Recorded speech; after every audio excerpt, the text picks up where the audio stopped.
Hello, म चाहिँ अर्को पार्ट लिएर आइसकेको छु। यो क्वेसन बी नम्बरको क्वेसन हो।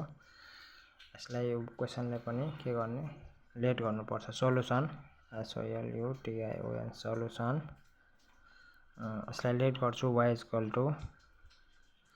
tan h x/2। यसलाई लेट गर्ने डेरिभेटिभ गर्नुपर्छ। डेरिभेटिभ गर्नको लागि डिफरेन्शिएट विथ रेस्पेक्ट टु लेख्नु पर्यो। यसरी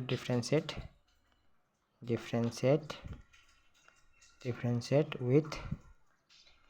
with respect to x, we get differentiate with respect to x, we get के गर्ने dy by dx equal to d tan h x/2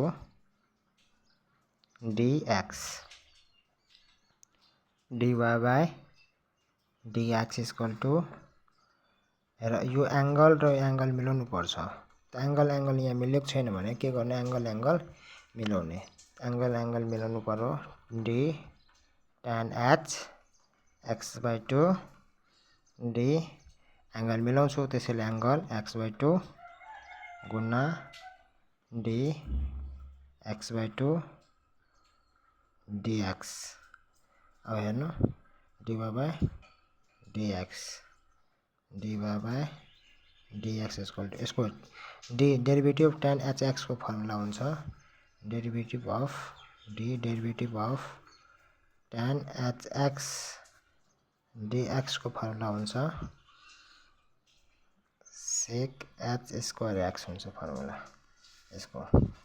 dy by dx equal to के भयो, यहाँ त tan h x sec square x हुन्छ, x/2 छ, x एंगलमा के हुन्छ sec h square x/2 एंगलमा x/2 हुन्छ। यसको 1/x x/2 1/2 के हुन्छ बाहिर आउँछ 1/2 या dx र dx के हुन्छ बच्छ।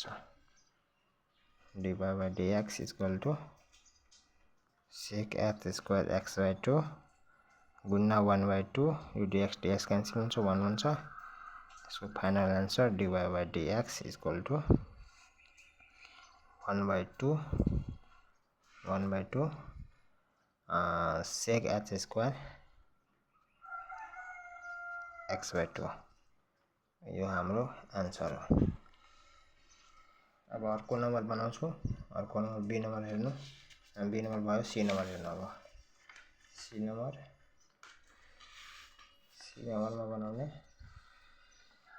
सी नम्बरमा हेर्नु सेम यो क्वेसनमा पनि लेट गरौँ। लेट y equal to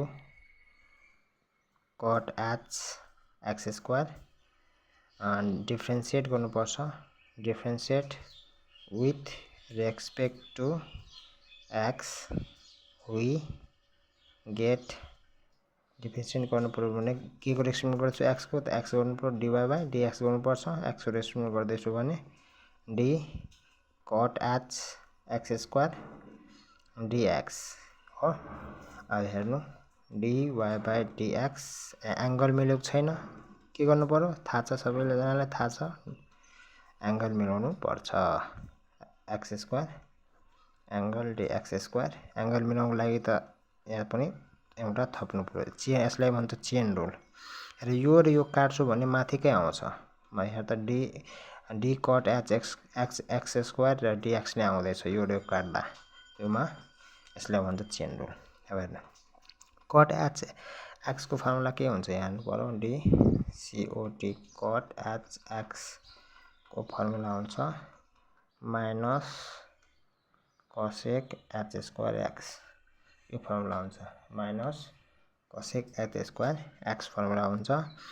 र dy by dx equal to minus x एंगलमा x छ, यहाँ x छ त्यसैले x भयो, एंगलमा x स्क्वायर छ त्यसैले x स्क्वायर हुन्छ माइनस cosec h square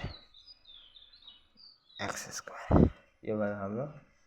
अनि x स्क्वायर को डेरिभेटिभ 2x हुन्छ। अब यो कसरी भयो भने dx पावर n फर्मुला छ, त यो यसको फर्मुला छ n x को पावर n minus 1 हेर dx स्क्वायर इक्वल टू यो n को ठाउँमा 2 छ 2 यहाँ आउँछ 2 अगाडि आउँछ र x यहाँ 2 n को ठाउँमा 2 minus 1 राख्छौं भने कति हुन्छ 2x नै हुन्छ 2 minus 1 भनेको 1 नै हुन्छ त्यसैले यो 2x भयो यो कुरा बुझ्नु भयो अब हेर्नु dy by dx equal to minus 2x cosec h square x square यो हाम्रो फाइनल एन्सर भयो ल म अर्को पार्ट लिएर आउँछु साना साना सर्ट पार्ट बनाउँदैछु किनभने बोरिङ नलागोस् धेरै ठुलो बनाउँछु भने बोरिङ लाग्छ त्यसैले सर्ट बनाउँछु